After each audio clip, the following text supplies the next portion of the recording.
अपनी वाणी पर संयम रखो।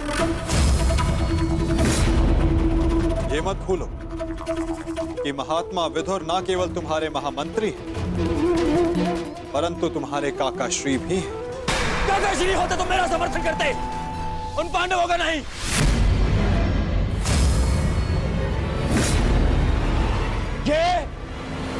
ये केवल एक कृतज्ञ षड्यंत्रकारी है और कुछ नहीं।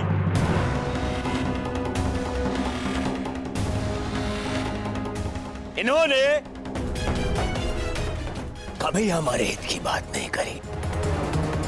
ना ये तब चाहते थे कि मेरे पिता राजा बने, और ना ये आप चाहते हैं कि मैं सिंहासन पर बैठूं। बहुत बुरी बात है काका श्री, हमारा अन्न खाके उन पांडवों का पक्ष लेते हैं आप। भाग्य है कि ये मेरे पिता के आधे भाई हैं, अन्यथा राजद्रोही घोषित करके इस दासी पुत्र को दंड देता मैं। दुर्योधन!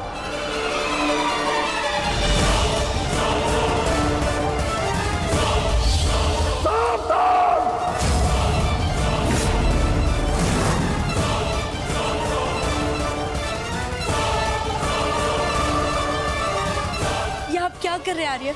आप तो शांत रहिए। बालक नहीं है ये, जिसके हर अपराध को बालक समझकर क्षमा कर दूं। इसे स्मरण होना चाहिए कि मैंने शस्त्र शिक्षा तात श्री भीष्म से ली है। इसने मेरी निष्ठा पर प्रश्न किया। आज जिस प्रकार के शब्दों का प्रयोग इसने किया है, इसे हस्तिनापुर से निष्कासित कर देना चाहिए। निष्कासित तो मुझे आपको कर देना चाहिए। अपनी सीमा का उल्लंघन मत कर दुर्योधन।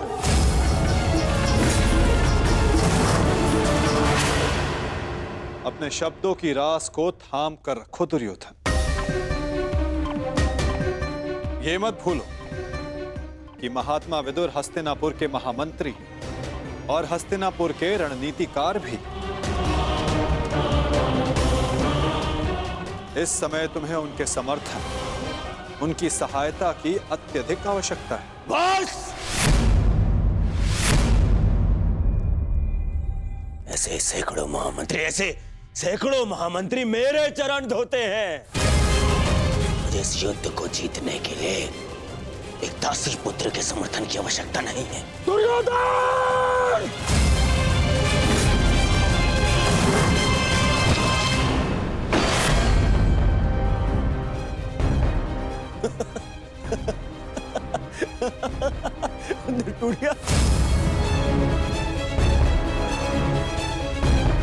इस धनुष के साथ तुम्हारे प्रति मेरा समर्थन भी टूट गया है। अब ना तो तुम मेरे शस्त्र उपयोग कर पाओगे और ना ही मेरी नीति। मैं स्वयं अपनी बुद्धि और शक्ति को इस युद्ध से अलग करता हूं।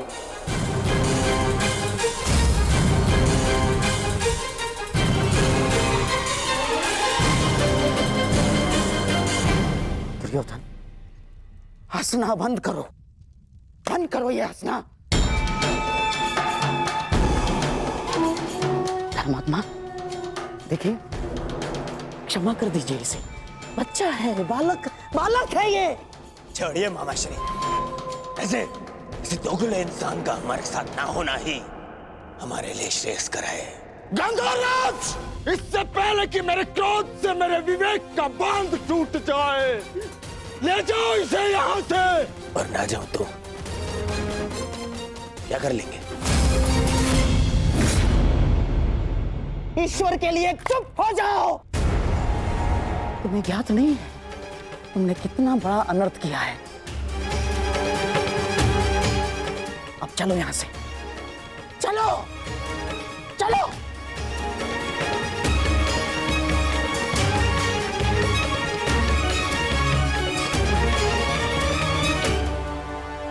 धनुष ना टूटता तो मेरा बाण छूट जाता। मेरे भ्राता धृतराष्ट्र को पुत्र हानि होती। मैं आज भी यही कामना करता हूं कि यदि ये युद्ध हो तो मेरे भ्राता धृतराष्ट्र के पुत्र और मेरे ज्येष्ठ भ्राता पांडु के पुत्र सुरक्षित रहे।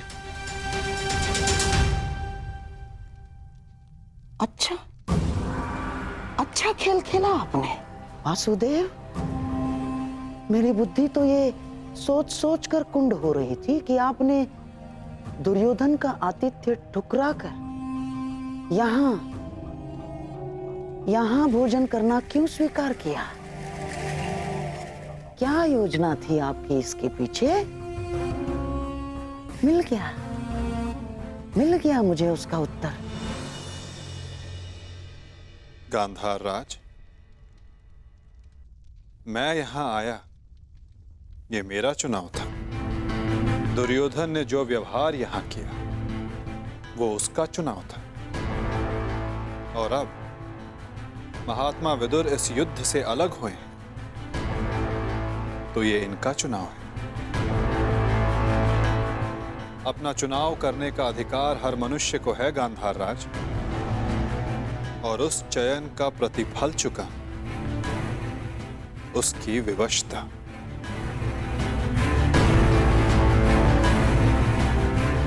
प्रणिपात।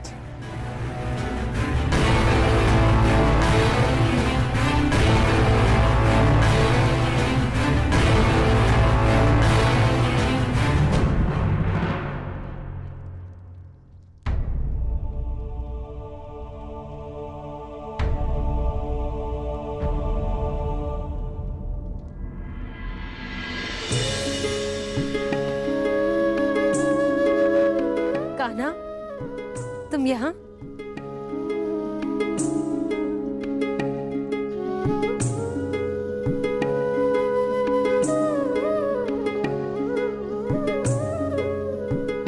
सोचा कि अपनी बुआ को बता दो कि भूखे पेट शयन करने से बुरे स्वप्न आते हैं।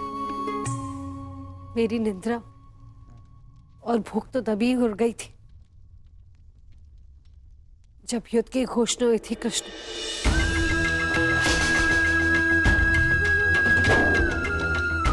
जिस माता के पुत्रों का जीवन दांव पे लगा हो, उसकी आंखों में नींद कैसे आएगी? उसके गले के नीचे से नवाला कैसे उतरेगा?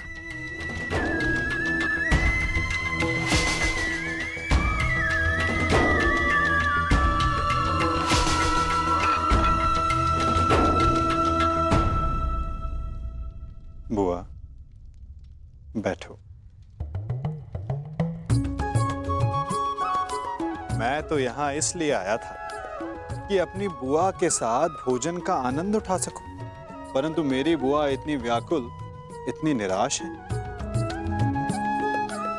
यदि आपको मुझ पर विश्वास है कि मैं आपके पुत्रों की रक्षा करने में सक्षम हूं,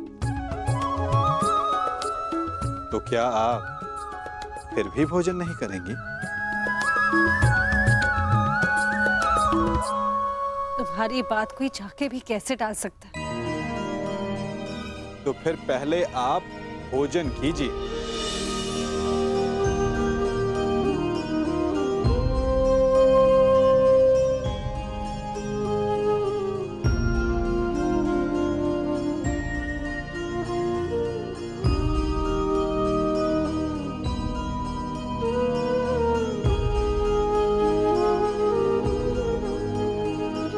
यदि मेरे पुत्र यहाँ थे तो वो भी मुझे ऐसे ही भोजन करवाते।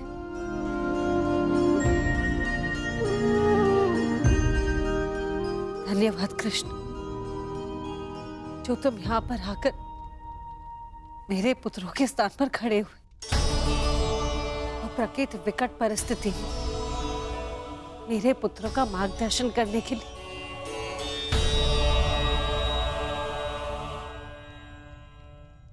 इसमें कोई संदेह नहीं बुआ कि परिस्थिति बहुत विकट है, परंतु जो इस बात को समझ सकता है उसे इस परिस्थिति को टालने की, इस युद्ध को रोकने के लिए प्रयत्न करना चाहिए। मैं भी कर रहा हूं। आप भी कीजिए।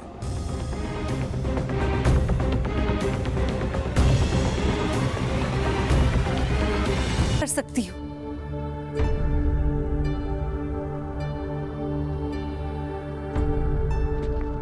आपको स्मरण है बुआ, जब मैं यहां विभाजन के समय आया था तो मैंने आपको एक कार्य करने से रोका था। अभी उचित समय नहीं है बुआ, सत्य सम्मुख आएगा बुआ, परंतु उचित समय उचित स्थान पर। तुम ये कहना चाह रहे हो कि मैं उसे... बुआ, कुछ करने को कहने वाला मैं कौन होता हूं? मैं तो बस इस परिस्थिति की गंभीरता को देख रहा हूं। शांति दूत बनकर आया हूं। प्रयास करूंगा कि इस युद्ध को रोक सकूं,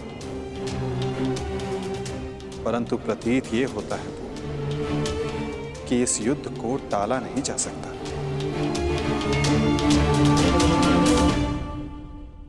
मुझे भी उसी दिन का भय है कृष्ण, जब मेरे दोनों पुत्र एक दूसरे के समक्ष अस्त्र दान कर एक दूसरे का रथ मारने के लिए प्रस्तुत होंगे, परंतु इसे रोका कैसे जा सकता है? संदेह तो है बुआ, परंतु यदि आपके 6 पुत्र एक ही पक्ष में हो तो कदाचित युद्ध का प्रश्न ही ना उठे।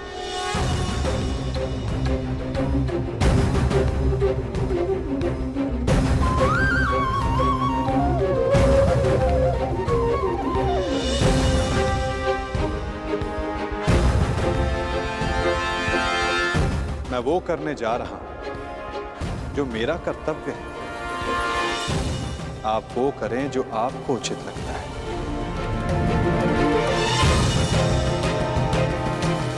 आज्ञा दें। प्रणिपात।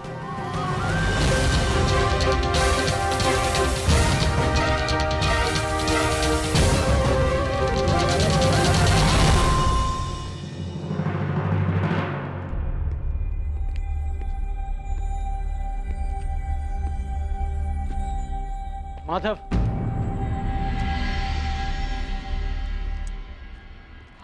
मित्र,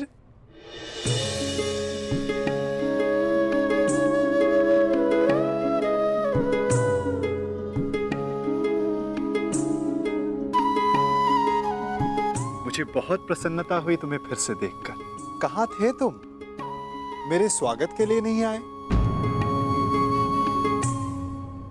क्योंकि मुझे नहीं लगता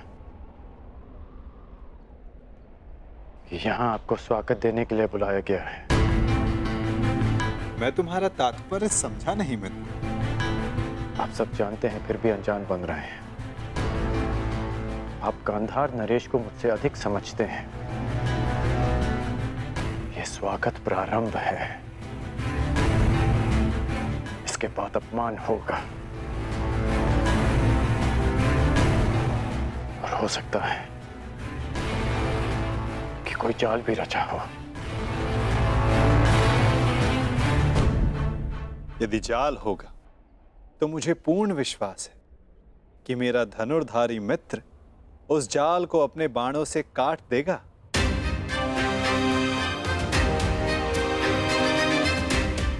यदि मैं ऐसा नहीं कर पाया तो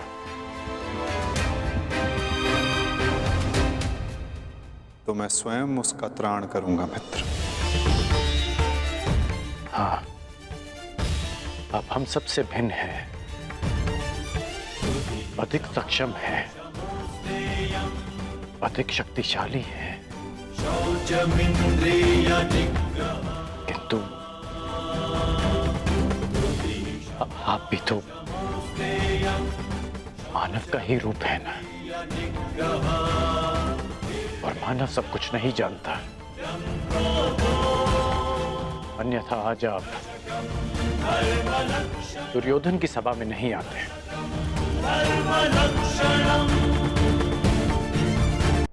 तुमने सत्य कहा मित्र। मानव सब कुछ कहाँ जानता है, जैसे कि तुम। यदि तुम भी सब कुछ जानते होते तो दुर्योधन की ओर नहीं होते मित्र।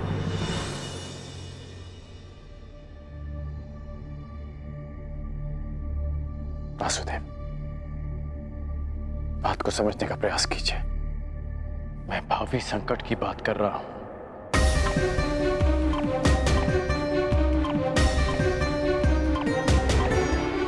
आगे मत बढ़िए, रुक जाइए वासुदेव।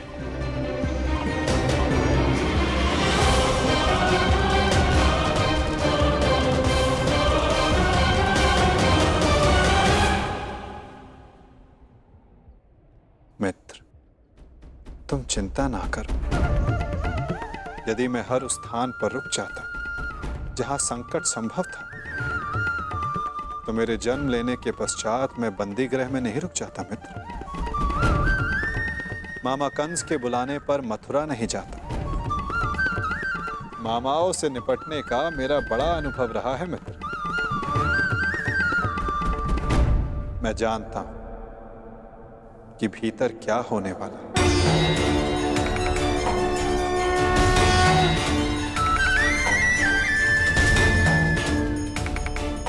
फिर भी आप जा रहे हैं? हाँ मित्र, मैं इसलिए नहीं जा रहा कि ये मेरी इच्छा है। मैं इसलिए जा रहा हूं कि वहां राज्यसभा में जो होगा उसके लिए वहां मेरा होना आवश्यक है। परंतु महत्वपूर्ण प्रश्न यह है मित्र कि मैं ऐसा कर क्यों रहा हूं। इस सभा के पश्चात मुझसे मिलना, कदाचित मैं भी तुमसे यही प्रश्न कर बैठूं। मैं यहां केवल हस्तिनापुर की सभा को संबोधित करने नहीं आया, मैं यहां तुमसे भी मिलने आया हूं मित्र।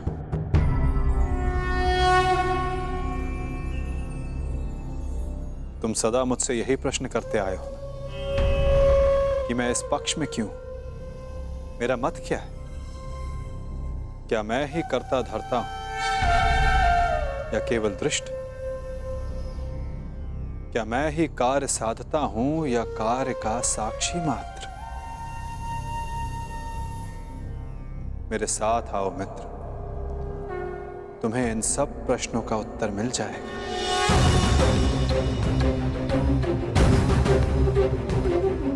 मैं इस सृष्टि का साक्षी, आज तुम मेरे साक्षी बनो मित्र।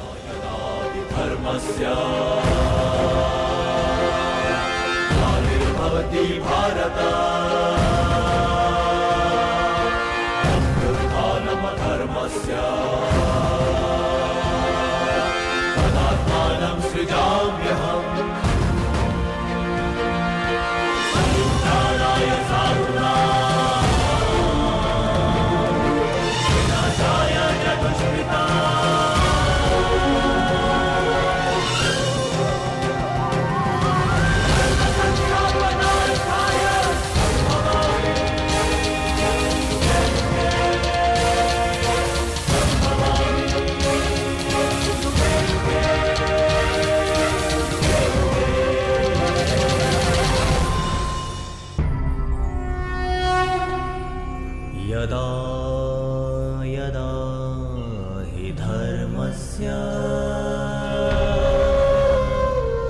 ग्लानिर्भवति भारत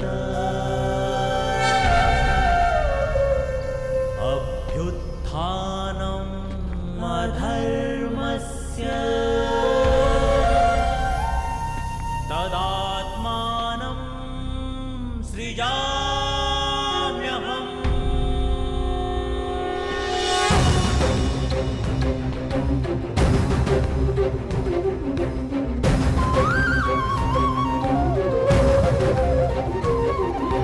यदा यदा हि धर्मस्य ग्लानिर्भवति भारत अभ्युत्थानम् अधर्मस्य तदात्मानं सृजाम्यहम्।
प्रणिपात उस महान योद्धा को जो कुरुवंश के सबसे बड़े संबल हैं, जिन्हें संसार स्मरण करेगा तो इसलिए कि उन्होंने अपना संपूर्ण जीवन, अपना कर्म और अपना धर्म समस्त कुरुवंश को समर्पित कर दिया। जो कुरुकुल का, कुरुवंश का मार्गदर्शन करते, उनको मार्ग दिखाते। कुरु गौरव महामहिम भीष्म को प्रणिपात। नारायणं नमस्कृत्य नरं प्रणिपात उस महान राजा को जो कुरुकुल का सर्वे सर्वा है, जो राष्ट्र का निर्माता है, उस महाराज धृतराष्ट्र को, इस शांति दूत कृष्ण का प्रणिपात। स्वस्ति। अपने ज्ञान और शिक्षा के बल पर सामान्य कुरु कुमारों को भारतवर्ष का महान योद्धा बनाने वाले अर्जुन, भीम, दुर्योधन जैसे महान योद्धाओं के आचार्य श्री द्रोणाचार्य को मेरा प्रणिपात। कल्याण हो वसुदेव। शमोस्तेयं शौचमिन्द्रिय निग्रहः प्रणिपात उस महान हस्ती को जो अपने लक्ष्य संधान में प्रवीण है, जिन्होंने अपनी बहन के पुत्रों के लिए अपना राज्य त्याग किया, जो अपनी तीव्र बुद्धि और नीति से कुरु कुमारों का मार्गदर्शन करते हैं, उस गांधार नरेश को प्रणिपात।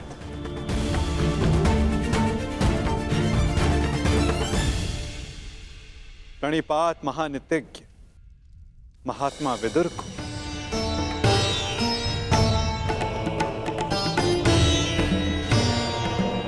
प्रणिपात उन समस्त जनों को जो सभा में उपस्थित हैं, जो शांति के समर्थक हैं।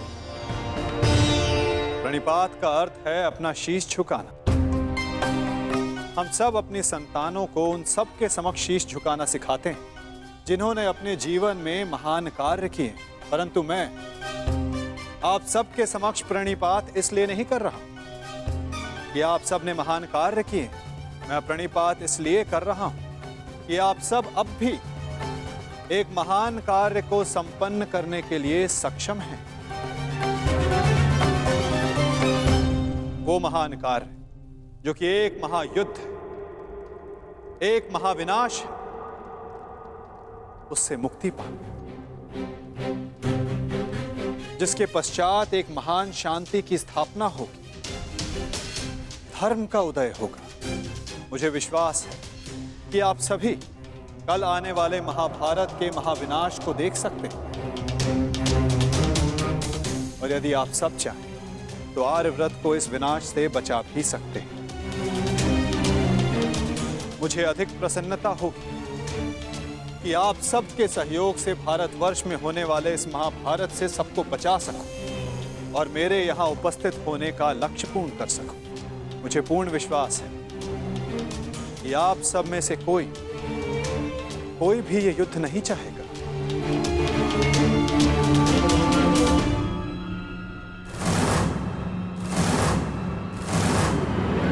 संसार का सबसे बड़ा कष्ट होता है परिवार में आया क्लेश। परिवार का अर्थ है ऐसा समूह जो साथ रहे, जो एक दूसरे के साथ जिए, एक दूसरे का संबल बने। यदि एक वृक्ष दूसरे वृक्ष की शाखाएं काटने लगे तो वृक्ष का अस्तित्व समाप्त हो जाता है महाराज धृतराष्ट्र। जब परिवार साथ रहता है तभी उन्नति होती है। मेरी मंत्रणा यह है कि एक वंशज के अहंकार के लिए समूचे वंश को दांव पर लगाना उचित नहीं, क्योंकि यदि वंशज का अहंकार जीत भी गया तो वंश अपना अस्तित्व हार जाएगा। इसलिए मैं वासुदेव कृष्ण पांडवों की ओर से शांति दूत बनकर आया, शांति प्रस्ताव लाया। यह युद्ध केवल भाइयों के मध्य का संघर्ष नहीं होगा, बल्कि इस युद्ध में संपूर्ण भारतवर्ष भाग लेगा।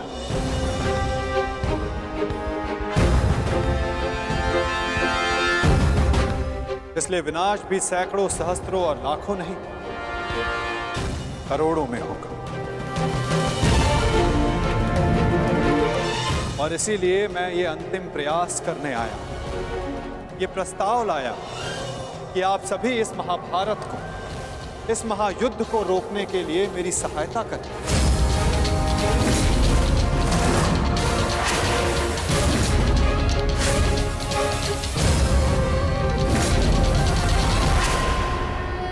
अंतिम प्रयास करने आया कि आप सभी इस महाभारत को, इस महायुद्ध को रोकने के लिए मेरी सहायता करें।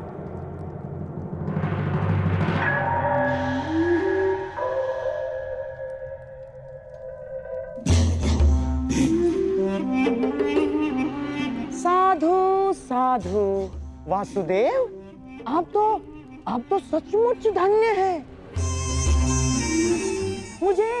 मुझे स्मरण नहीं होता कि कितना समय हो गया ऐसे शांतिपूर्ण वचन सुने हुए।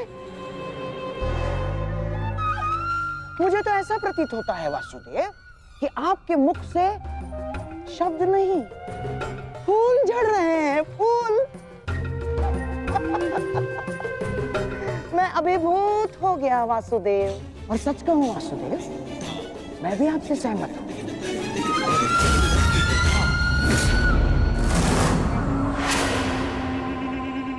मैं भी नहीं चाहता कि ये युद्ध हो ना। अमाश्री, ये क्या कह रहे हैं आप? हाँ दुर्योधन, वासुदेव बिल्कुल उचित कह रहे हैं। हमें इस युद्ध को रोकने का पूरा प्रयास करना चाहिए, समझ गए?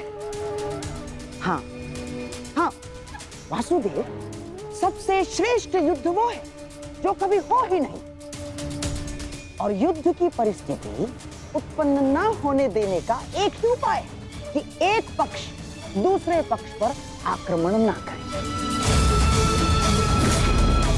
चलिए ठीक है, हम पांडवों पर आक्रमण नहीं करेंगे, परंतु वासुदेव, द्वारकाधीश, क्या आप यह आश्वासन दे सकते हैं कि पांडव भी हम पर कभी भी आक्रमण नहीं करेंगे?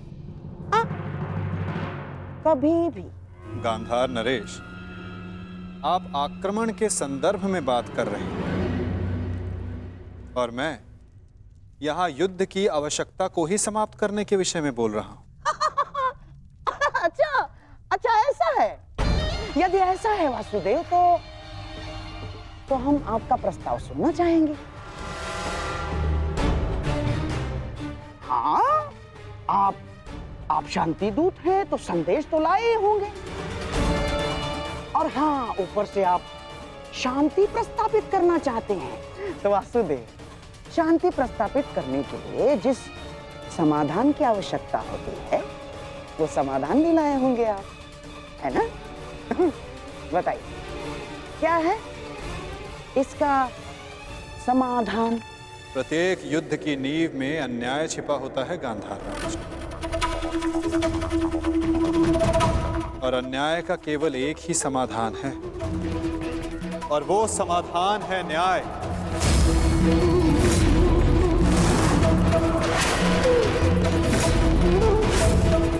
वो न्याय जिस पर केवल पांडवों का अधिकार है, उनसे किए गए वचनों को ना निभाने का न्याय, उनसे किए गए वचनों को ना पूर्ण करने का न्याय।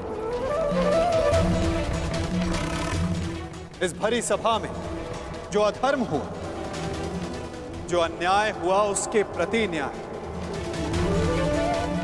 महाराज धृतराष्ट्र, मैं यहां पांडवों की ओर से उनके साथ जो अन्याय हुआ, उसका न्याय मांगने आया। कैसा अन्याय वासुदेव? वो अन्याय जो एक धर्म सभा में एक अधर्म द्यूत माध्यम से हुआ था। वो अन्याय जो कुरुकुल के ज्येष्ठ जनों के समक्ष कुलवधू पांचाली के साथ हुआ। यदि उस अन्याय का त्राण हो तो इस महायुद्ध को रोका जा सकता है।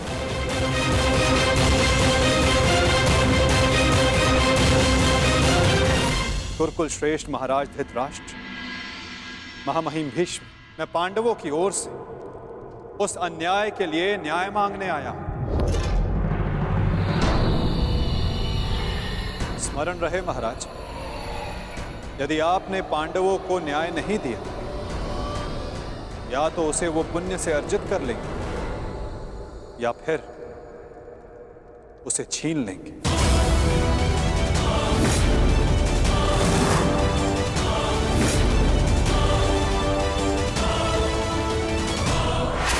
अब निर्णय आपका है। वासुदेव,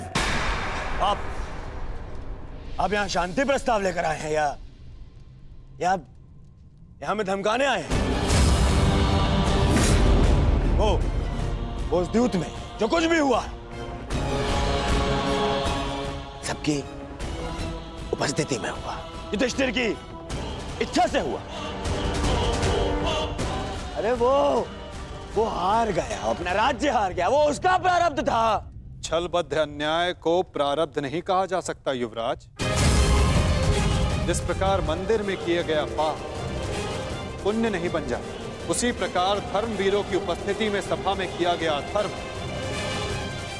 नहीं बन जाता। धर्म कौन सा धर्म? कोई धर्म नहीं हुआ। नारी नारायणी होती है युवराज, और भरी सभा में एक नारी का, एक कुल वधू का वस्त्र हरण अधर्म नहीं?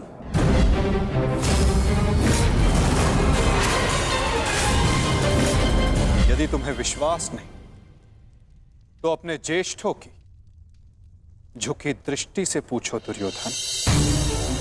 उन वस्त्रों से पूछो जो आपको आपके मन की नग्नता अनुभव कराने के लिए आपके शरीर से दूर हो गए।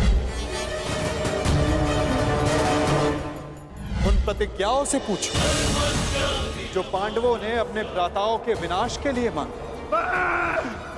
ये प्रतिज्ञा लेता हूँ और यही जंगल तोड़कर तुम्हारा प्राण ले लूंगा दुर्योधन। उस श्राप से पूछो जो द्रौपदी ने समस्त कुरुकुल को दी। इस सभा में उपस्थित वो हर व्यक्ति जिसने मौन रहकर ये अधर्म होते हुए देखा, उन्हें उनके मौन रहने का दंड मिलेगा। श्राप है ये अग्निसुता द्रौपदी का। परंतु यदि आप सब चाहें तो पांडव अपनी प्रतिज्ञा को त्याग देंगे। द्रौपदी अपना श्राप वापस ले लेंगे। बस आप सबको अपनी भूल का अनुभव करके पांडवों को केवल उनका अधिकार देना। ये कैसा न्याय है वासुदेव? संधि और शांति वार्ता में बराबर की बात होती है। एक ओर से बंधन और शर्तें नहीं ला दी जाती। न्याय की मांग ना बंधन है ना शर्त है महाराज, केवल एक निवेदन है। यदि ऐसा है तो मेरा निर्णय यह है कि दुर्योधन, मौन रहो। निर्णय लेना महाराज के हाथ में है, तुम्हारे नहीं।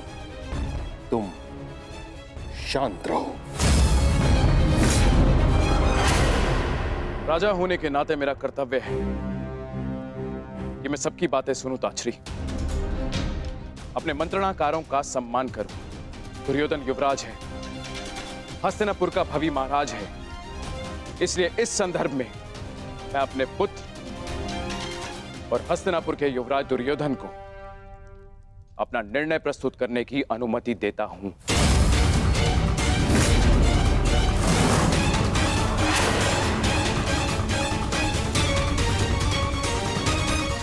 धन्यवाद पिताश्री। हाँ तो सुनिए वासुदेव, ऐसा है कि उस द्यूत में पांडव स्वयं अपना अधिकार हार बैठे थे।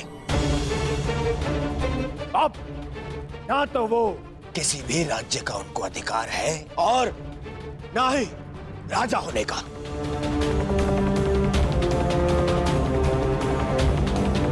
इसीलिए मैं दुर्योधन ये घोषणा करता हूं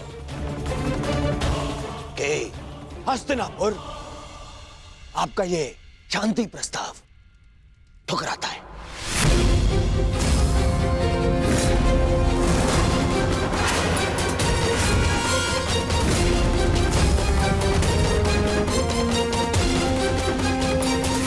दुर्योधन, क्या तुम्हें इस बात का अनुमान भी है कि शांति प्रस्ताव ठुकराने का अर्थ है युद्ध को निमंत्रण? अपने निर्णय पर पुनः विचार कर लो। बात बात पर विचार करना बंद कीजिए पितामह। बात बात पर विचार कायर करते हैं।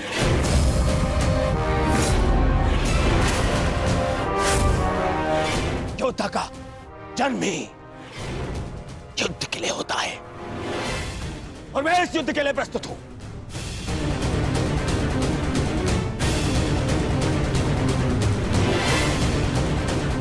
मेरी दृष्टि में उन पांडवों को कुछ भी देने का प्रश्न ही नहीं उठता। बस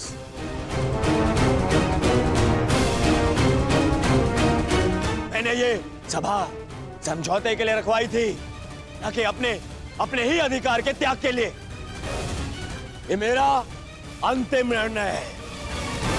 मैं उन पांडवों को इंद्रप्रस्थ नहीं दूंगा तो नहीं दूंगा।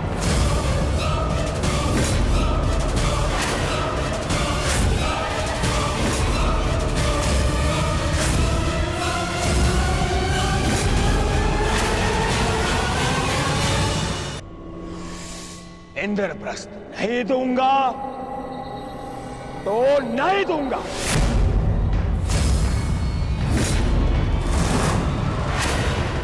उचित है दुर्योधन, तुम इंद्रप्रस्थ रख सकते हो। उसकी सेना भी रख लो, अस्त्र शस्त्र रख लो, लाखों गाय अश्व, उसकी प्रजा भी रख लो, कोटि कोटि धन संपत्ति, जो कुछ भी पांडवों ने अपने परिश्रम से अर्जित किया था वो सब रख लो दुर्योधन। परंतु इस अन्याय के प्रतिकार स्वरूप केवल एक कार्य कर दो। प्रतीक के रूप पांचों पांडवों को 5 गांव दे दो।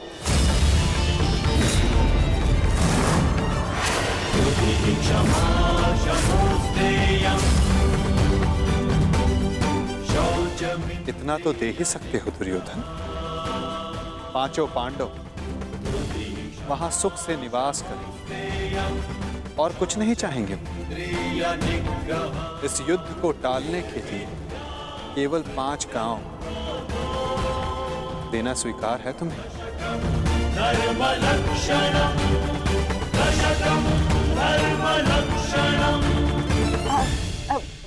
वासुदेव वासुदेव वासुदेव,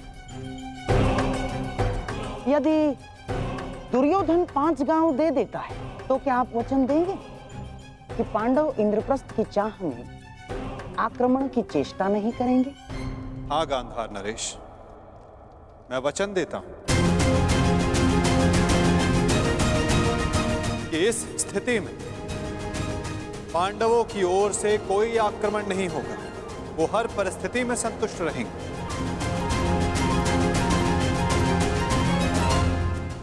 कह दो दुर्योधन, इससे अच्छा प्रस्ताव कोई नहीं होगा। महाराज, मैं आपसे विनती करता हूं कि यही अवसर है, अंतिम अवसर। आप इस प्रस्ताव को स्वीकार करके इसको यहीं रोक दीजिए। साक्षी का कहना उचित है पुत्र, हाँ कर दो, इसी में सबका हित है। मित्र, मैंने सदा इस युद्ध का पक्ष लिया है। मैंने सदा अर्जुन से अपना अधूरा द्वंद्व पूर्ण करना चाहा।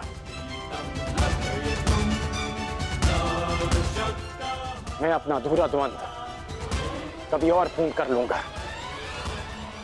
इस समय पूरे भारतवर्ष को महाविनाश से बचाने की आवश्यकता है। हाँ कह दो मित्र।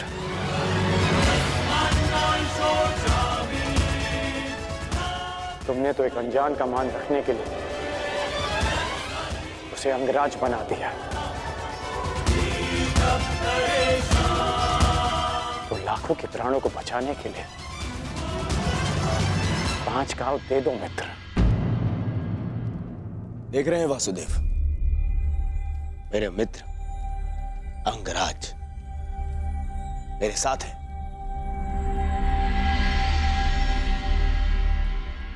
और आपको तो अच्छे से ज्ञात है कि कर्ण को अंगराज मैंने बनाया,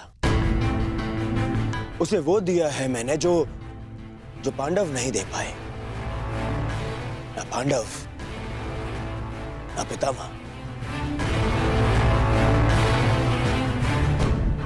और ये मेरा वचन है, यदि मेरा मित्र मुझसे प्राण भी मांगेगा तो वो भी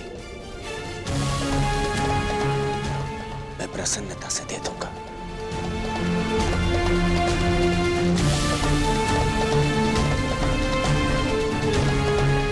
परंतु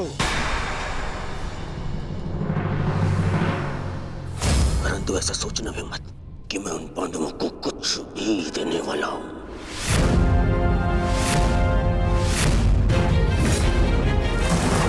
पता है, बचपन से मुझे यही आभास कराया गया है कि मेरा किसी भी वस्तु में कोई अधिकार नहीं, ना अपने पिता के राज्य पर, ना सिंहासन पर।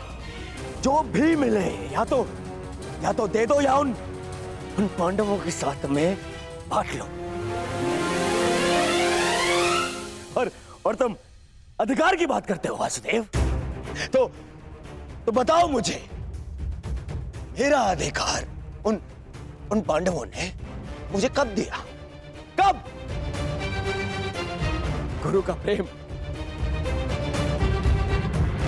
महामहिम का वात्सल्य किसी को मिला तो वो उन पांडवों को, मुझे नहीं।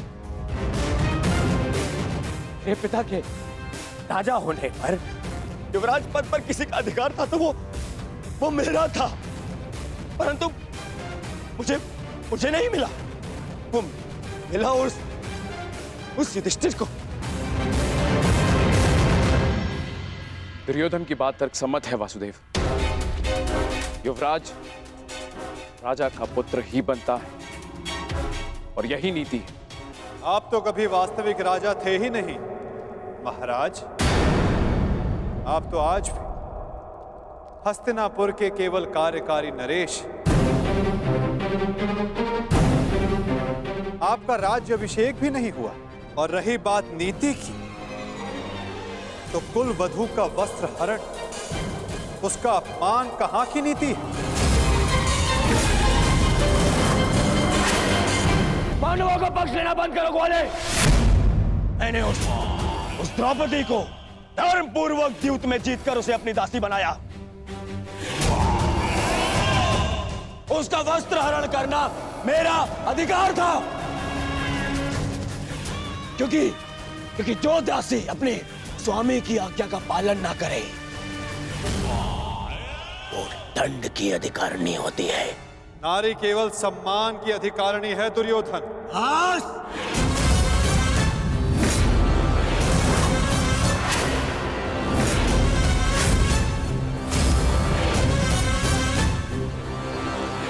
दूत बनकर आए हो, अपना संदेश दे चुके हो। अब मेरा निर्णय सुनो।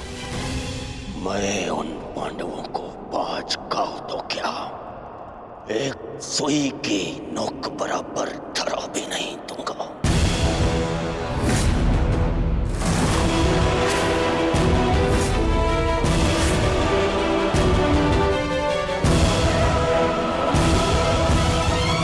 तुम्हारा संदेश भली भांति समझ लिया है युवराज। अब वही होगा जो तुम चाहते हो दुर्योधन।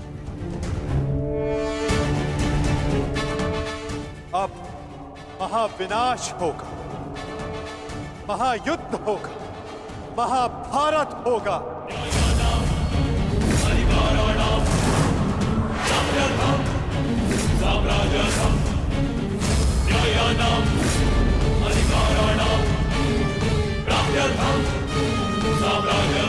प्रणिपात।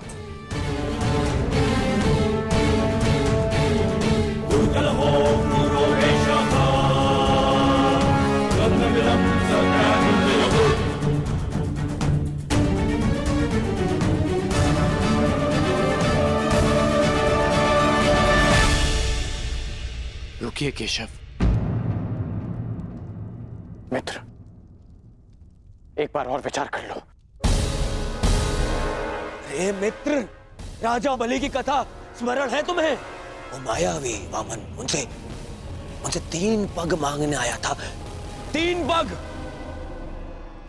पग भूमि, और उस 3 पग में उस वामन ने न केवल तीनों लोक नाप लिए, बल्कि उस बलि का नाश भी कर दिया।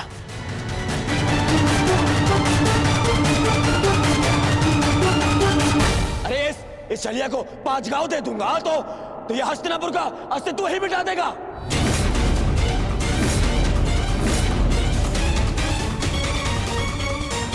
अखंडी कृष्ण, तुम्हारी मीठी मीठी बातों का प्रभाव इन पर पड़ सकता है, दुर्योधन पर नहीं।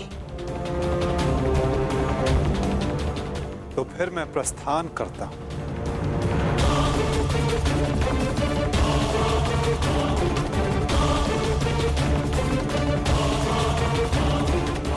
रुको दूत।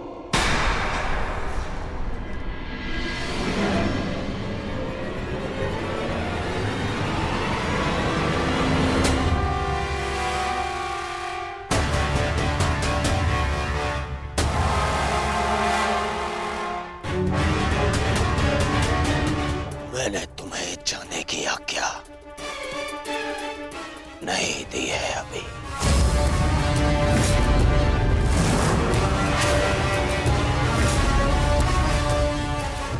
सब तुम्हारी माया से भयभीत हैं कृष्ण। आज मैं अपनी प्रजा और अपनी सेना के मन से तेरा भय मिटा दूंगा कृष्ण।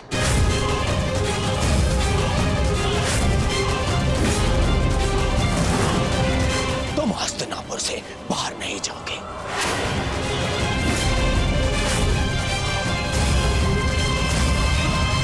मैं धृतराष्ट्र पुत्र दुर्योधन तुम्हें अभी और इसी क्षण बंदी बनाता हूं वासुदेव।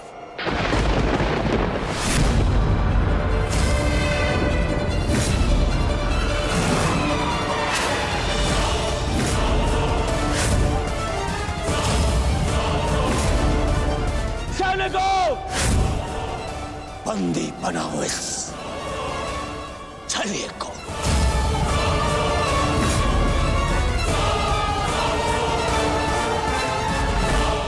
अपने पुत्र को सीमा में रहने का अर्थ सिखाइए महाराज। ये अनर्थ करने जा रहा है। महामहिम बिल्कुल ठीक कह रहे हैं महाराज। वासुदेव कृष्ण केवल हस्तिनापुर के संबंधी नहीं, इस समय वे एक शांति दूत हैं। और इस बात का स्मरण रहे महाराज, एक शांति दूत के साथ इस तरह का व्यवहार उचित नहीं है। आचार्य ठीक कह रहे हैं पुत्र, ऐसा अनर्थ मत करो। रावण ने भी यही मूर्खता की थी। उसने भी दूत का अपमान किया था और उसकी सोने की लंका जलकर भस्म हो गई।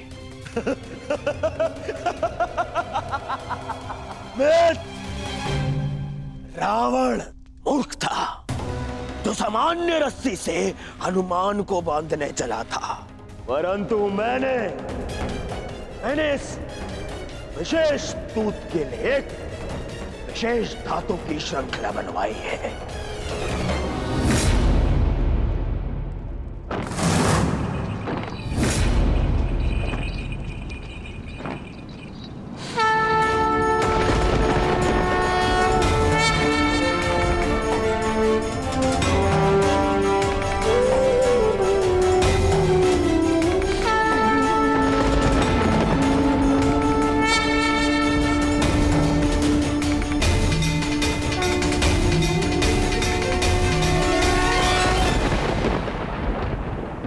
कुछ नहीं कहेगा।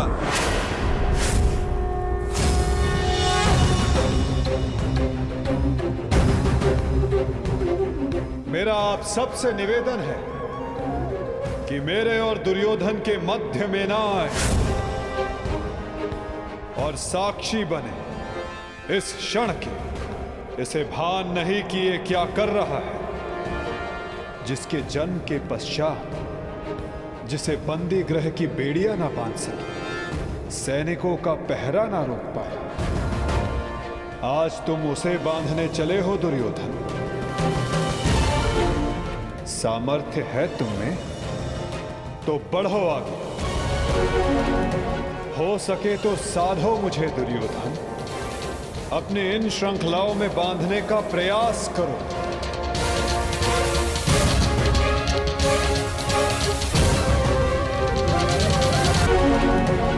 हो सके तो साधो मुझे दुर्योधन, अपने इन श्रृंखलाओं में बांधने का प्रयास करो।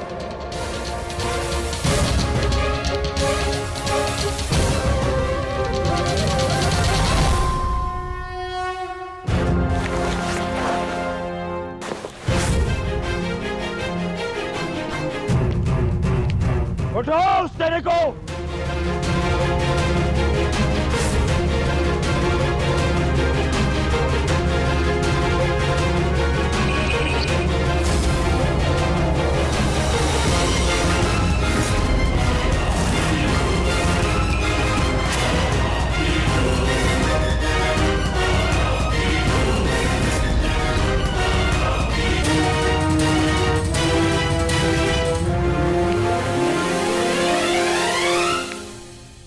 तुम्हें लगता है कि ये धातु श्रृंखला मुझे बांधने के लिए पर्याप्त है दुर्योधन?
जब तक अनंत आकाश को बांधने में सक्षम श्रृंखला तुम्हारे पास ना हो, तब तक ऐसी मूर्खता पुनः करने का प्रयत्न मत करना दुर्योधन। ये छल, ये माया, यही है ना तुम्हारे अस्त्र छलिए। परंतु मुझे तुमसे या तुम्हारे इस माया से डर नहीं लगता। हर लूंगा मैं तुम्हारे और उन पांडवों के प्राण।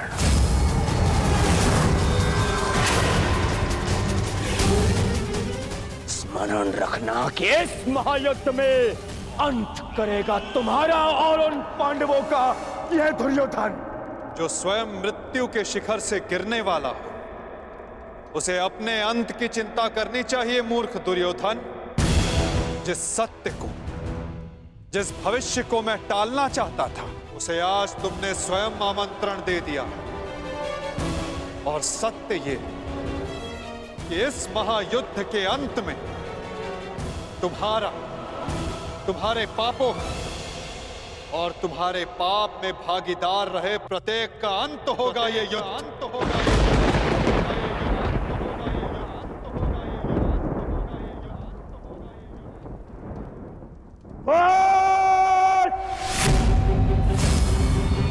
मेरे राज्य में, मेरे ही सभा में आके मुझे ही धमकी देता है छलिए। तुम्हारा राज्य, तुम्हारी सभा, इस राजसभा के समक्ष कितना सा आकार है तुम्हारा दुर्योधन, और हस्तिनापुर के समक्ष कितनी सी है ये सभा, और इस पृथ्वी के सामने कितना सा है हस्तिनापुर, और इस ब्रह्मांड में क्या स्थान रखती है ये पृथ्वी।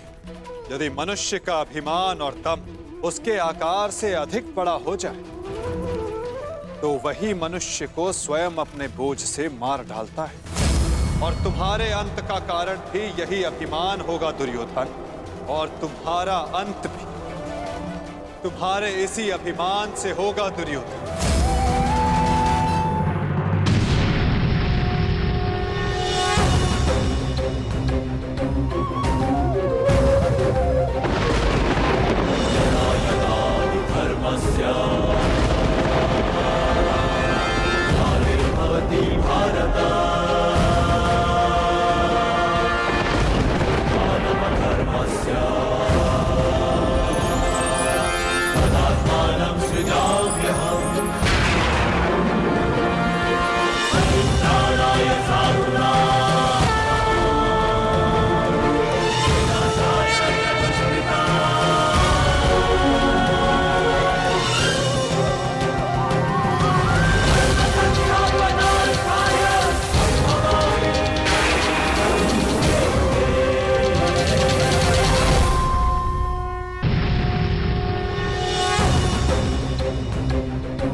ये सब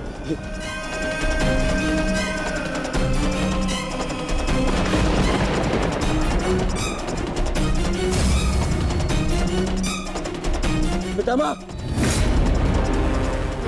मेरे होने वाले मामा श्री, क्या हो रहा है? मैं कहाँ हूँ? मित्र,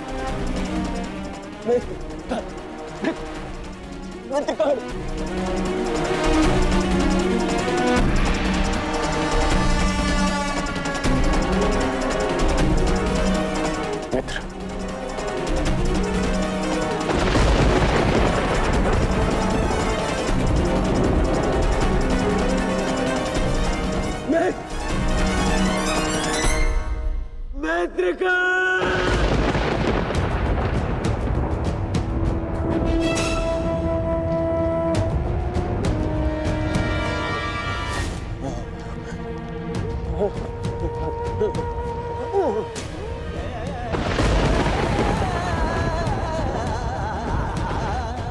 असंभव है ये, असंभव है ये। इसे तुमने ही तो संभव बनाया है दुर्योधन।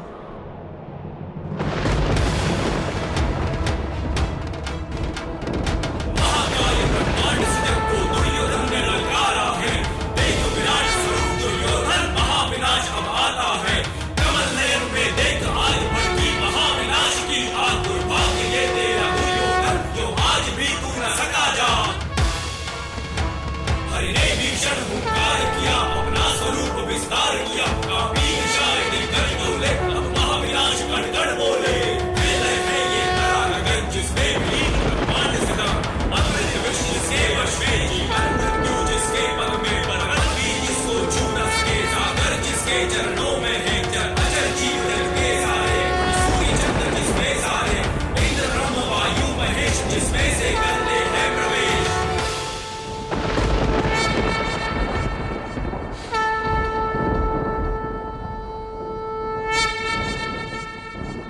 इस युद्ध के जन्मदाता तुम ही हो। ध्यान से देखो इसे, ये कुरुक्षेत्र है। ये तुम्हारे अहंकार का परिणाम है दुर्योधन। तुम्हारे छल का निष्कर्ष है ये तुम्हारे मद का, तुम्हारे कर्मों का फल है दुर्योधन। ये उस पाप का परिणाम है दुर्योधन जो भरी सभा में याज्ञसेनी के साथ हुआ। ये उस श्राप का परिणाम है जो पांचाली के धधकते हृदय से निकला। देखो मूर्ख, मृत्यु तुम्हें पराजित कर चुकी है और तुम विजय का स्वप्न देख रहे हो।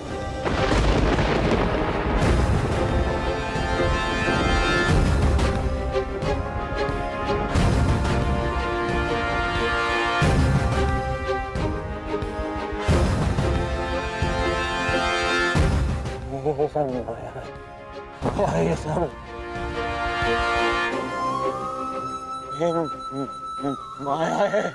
माया नहीं दुर्योधन, तुम्हारे कर्मों की छाया है ये। यही तुम्हारा भविष्य है, यही तुम्हारा प्रारब्ध, यही अंत है कुरुवंश का। युद्ध की चाह थी ना तुम्हें, महाविनाश देखने की इच्छा थी तुम्हें। ठीक है, युद्ध मिलेगा तुम्हें, महाविनाश देखोगे तुम। तुमसे पहले भी बहुत अहंकारी आए और उनका भी अंत मैंने इसी प्रकार किया। मनुष्य क्या, मैं तो सौर मंडल का सृजन और विनाश करता हूं। देखना चाहोगे तो देखो।